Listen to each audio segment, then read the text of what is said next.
Vamos para mais uma aula, e a aula de hoje é sobre metformina, né?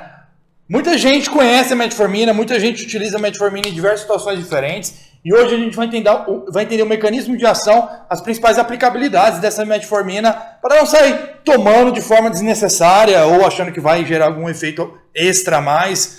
Enfim, a gente tem que entender o mecanismo de ação para entender a aplicação do fármaco e se realmente vai surtir algum efeito tão significativo assim na utilização. Lembrando sempre que esses fármacos que são direcionados para o tratamento da obesidade ou para o tratamento ali, ou o controle glicêmico, enfim, o tratamento de diabetes, são fármacos estudados nesse perfil de público. Quando você estuda esse perfil de público, você está direcionando o fármaco para o tratamento dessas pessoas que têm algum tipo de disfunção metabólica, algum tipo de aumento do risco de alguma patologia, enfim, são um cenário diferente. Quando você pega esse fármaco estudado nesse público e você aplica em pessoas que não têm nenhum tipo de problema que aquele público tinha, muitas vezes esse fármaco não se torna efetivo nesse pessoal. Então, não é porque um fármaco, ele faz isso, que ele vai fazer isso em todo mundo. Por exemplo, a metformina melhora a sensibilidade à insulina. Beleza, melhora em quem tem uma resistência à insulina, em quem tem diabetes, em quem tem problemas com essa insulina. E uma pessoa que não tem esse tipo de problema, a diferença é irrelevante. Por exemplo, a insulina está 8 no exame,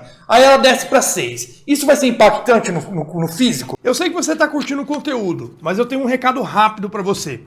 Esse é apenas um trecho de uma das centenas e centenas de aulas que você encontra dentro da Arena Coliseu. E eu vou ser sincero, a Arena Coliseu é o lugar para quem busca conhecimento de verdade, para quem busca aprender tudo sobre treinamento e nutrição, sem frescura, sem mimimi, sem enrolação. Não é lugar para quem treina fofo e nem para preguiçoso. Quer saber mais? Aqui na descrição tem um link com todas as informações. Agora pode voltar ao conteúdo. Valeu! Vai gerar algum desfecho clínico, alguma coisa que realmente significativa? Muitas vezes não. Agora vamos supor, dá 12 a insulina, aí ela desce para 6. Aí pode ser uma boa alteração. Só que muitas vezes isso não acontece com o uso de metformina. Isso vai acontecer mais com o exercício físico, a diminuição do percentual de gordura, com a redução do peso corporal, que são os maiores impactantes ali na resposta glicêmica, no perfil glicêmico, na melhora da sensibilidade à insulina. Enfim, para essa aula aqui de fármaco, de metformina, tem muito estudo científico, né? Tem bastante coisa, mas eu gosto sempre de trabalhar com livros, né? E os livros que eu usei para dar uma revisada nesse tema é As Bases Farmacológicas Terapêuticas de Goodman e Gilman, né? Que é um livro bem denso, bem completo e grosso, né? Então eu abro o capítulo lá de metformina, dou uma lida, mecanismo de ação, aplicabilidade, cito estudos, né? E a gente consegue direcionar bem para a aula. Bom, também tem farmacologia aqui, Base Clínica de Katzung, que também é um ótimo livro. Não é o meu favorito, mas é muito bom também. É sempre bom dar uma olhadinha em vários livros ali para não ter nenhum tipo de conflito de informação. Um que eu gosto muito, que é o Hang Dale, que é o mais velho que eu tenho aqui, mais velho no sentido que foi o primeiro que eu comprei ele de farmacologia, porque é um livro bem didático e aborda diversas coisas, né? E também o Tratado de Obesidade, né? Que é basicamente os livros o que eu mais uso aí quando eu vou falar de algum fármaco ali direcionado para o emagrecimento ou qualquer outro tipo de fármaco que tem naqueles livros de farmacologia. E lógico que estudo científico também. Esses são os livros que eu utilizei ali para estar direcionando essa aula aqui, tá? São livros que eu indico bastante. Bom, vamos lá. Metformina. O que é essa metformina? Essa metformina ela é uma biguanida, né? Conhecida como dimetilbiguanida, né? Então ela é uma biguanida. Ela atua ali com um efeito anti-hiperglicemiante, e é um efeito bem bacana ali, a gente vai conhecer aqui. É um fármaco antidiabético, por quê? Ele é anti-hiperglicêmico, ele impede que a glicemia suba muito, ele não causa hipoglicemia e ele não aumenta a produção de insulina. Então ele controla a sua glicemia sem mexer na insulina. Isso é bem bacana, tá? Para melhorar a sensibilidade à insulina. E isso traz alguns pontos importantes ali da metformina. Primeiro um pouquinho da parte farmacológica dela ali, da farmacocinética dela. O tempo de absorção dela gira em torno de 1,5 a 3,5 horas, tá? Do cloridato de metformina, que é a metformina com atuação mais rápida, a absorção dela é mais rápida, tá? A meia-vida plasmática dela, depois que ela atinge o plasma, é de 1 a 3 horas, uma vida mais curta. E a gente tem a glifage, né? A XR, que é a metformina de meia-vida mais prolongada, normalmente mais utilizada por essa meia-vida mais prolongada. O tempo de absorção dela é em torno de 7 horas, tá? O tempo máximo de absorção é em torno de 7 horas. O pico de concentração é entre 4 e 12 horas, normalmente 5, 6 horas ali é o pico de concentração dela, e a meia-vida de eliminação de 6 a 7 horas. Então a glifagem ela tem uma meia-vida maior. A ação das duas são semelhantes, só que a glifagem fica mais tempo no organismo, consequentemente é mais fácil de manipular, e na parte terapêutica de tratamento também se torna mais conveniente, porque você toma ela agora, e você pode tomar mais um pouquinho daqui 12 horas, fracionar a dose no dia, mas não necessariamente precisa ser só dentro da meia-vida esse fármaco. Você pode usar ele uma vez no dia. Por exemplo, de atuação mais rápida, a cloridade de metformina. Você pode usar antes de uma refeição grande, porque o mecanismo de ação dela favorece uma melhora da resposta glicêmica com a utilização dela. Quando você quer fazer um tratamento ali, quando você pode também utilizar a glifagem, ao acordar ou depois de alguma refeição, antes de alguma refeição, a atuação mais prolongada. Normalmente se indica mais a glifagem pela essa atuação mais prolongada, mas o efeito das duas é o mesmo, porque as duas são metformina.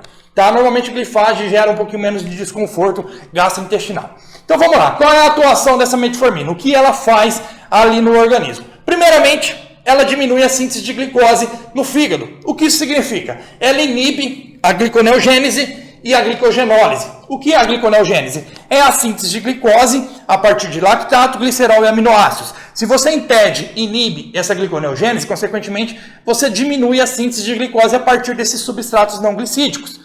E aí você diminui a glicemia, né? Você mantém a glicemia mais controlada. Porque se você ficar gerando muita gliconeogênese, a glicemia vai lá para cima. Então você inibe essa via metabólica no fígado.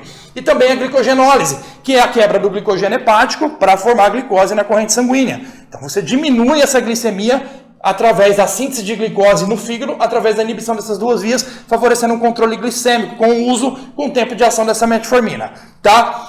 Ela melhora a concentração de glicose no músculo, ela melhora a captação de glicose no músculo, tá? Tá escrito errado aqui, captação de glicose no músculo.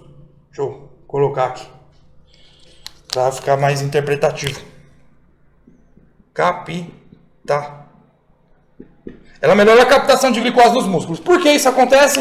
Porque ela melhora a sensibilidade à insulina nos músculos. Então, a insulina se liga mais facilmente com o seu receptor no tecido muscular, consequentemente gerando a sua ação de captação de glicose muito mais eficiente. Então, ela melhora a sensibilidade à insulina no músculo, o que responde com melhor captação de glicose nesse músculo, tá? Então, você consegue captar mais glicose no tecido muscular e deixar para síntese de glicogênio, ao invés de deixar na corrente sanguínea. Num caso de resistência à insulina, a insulina tem dificuldade de se ligar e atuar no seu receptor, consequentemente, a glicose não entra no tecido muscular e fica na corrente sanguínea, mantendo essa glicemia muito alta. Essa glicemia alta pode gerar diversos problemas, inclusive um dano, uma diminuição da função renal, pode gerar certos prejuízos ali, que não é legal manter ela alta. E, obviamente, também dificulta a queima de gordura com essa resistência à insulina e essa glicemia tão alta, tá? Ela retarda a absorção intestinal de glicose, ou seja, ela vai retardar a absorção de glicose no intestino, diminuindo a carga glicêmica ali da refeição para a glicemia, ou seja, você vai absorver de uma forma mais lenta a glicose no intestino, consequentemente não vai subir essa glicose tão rápido e tão agudamente na corrente sanguínea, controlando os níveis de glicemia, e aí vai conseguir melhorar a resposta glicêmica, vai conseguir atuar, a insulina vai conseguir atuar devagarinho para controlar essa glicemia e não vai entrar tanta glicose de uma vez, tá? Agora, se você comer muita comida, obviamente esse efeito vai ser mínimo, né? Aumento da capacidade dos glúteos, né, dos transportadores de glicose na membrana, que são, por exemplo, o músculo GLUT4. Consequentemente, você aumenta a captação, você aumenta, né, a capacidade desses glúteos de pegar a glicose e colocar dentro da célula. Isso diminui também a glicemia. Então, vocês podem ver, por isso que é um fármaco antiglicêmico, né? Antiglicemiante, ou seja, impede que essa glicemia suba tanto, tá?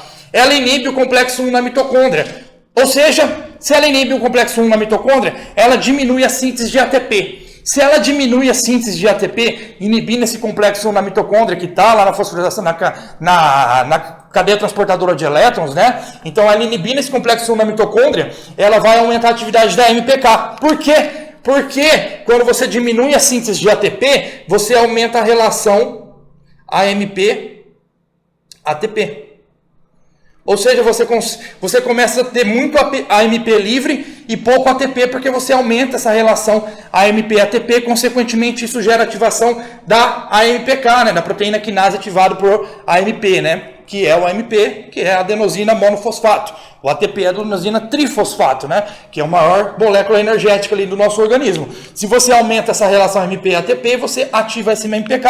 Com a ativação dessa MPK, você também melhora a captação de glicose, porque a MPK tem vias de melhora da captação de glicose e ela inibe também a mTOR, né? Por isso que dizem que metformina atrapalha a hipertrofia, porque ela aumenta a atividade da MPK e quando a MPK está mais ativa, ela inibe a mTOR. Obviamente que só a mTOR ela vai funcionar se você treinar, se você comer proteína suficiente, você vai dar o estímulo à sinalização para a mTOR também. Só que a metformina, ela vai inibir parcialmente essa mTOR, diminuindo um pouco a síntese proteica muscular. Se for abusado com o uso de metformina, você pode até dificultar um pouquinho o processo hipertrófico. Se você tiver numa restrição calórica, a MPK também fica mais ativa. Por isso que na restrição calórica, quando se está em déficit calórico, é difícil de ganhar massa muscular, principalmente para quem já tem um volume muscular considerável. Por quê? Porque o déficit calórico promove a maior atividade da MPK, consequentemente, uma menor atividade da mTOR. A mTOR vai diminuir cerca de 20 a 30% ali durante uma restrição calórica. Sua atividade, isso diminui a síntese proteica muscular, né? Isso diminui a síntese proteica muscular. Então, você dificilmente vai ter hipertrofia no emagrecimento durante o déficit calórico. Obviamente, pode ter? Pode, por exemplo, um indivíduo que não tem muito volume muscular, ele pode perder gordura e ganhar massa muscular e o peso nem alterar tanto. Um indivíduo que usa muito esteroide anabolizante, GH, ele pode perder gordura e construir um pouquinho de massa muscular. Obviamente, a massa muscular é favorecida durante o bulk, o superávit calórico. E aí entra um ponto importante. Se o cara está em superávit calórico, comendo mais do que gasta, treinando duro e utiliza a metformina para aumentar a atividade da MPK, isso vai atrapalhar a hipertrofia?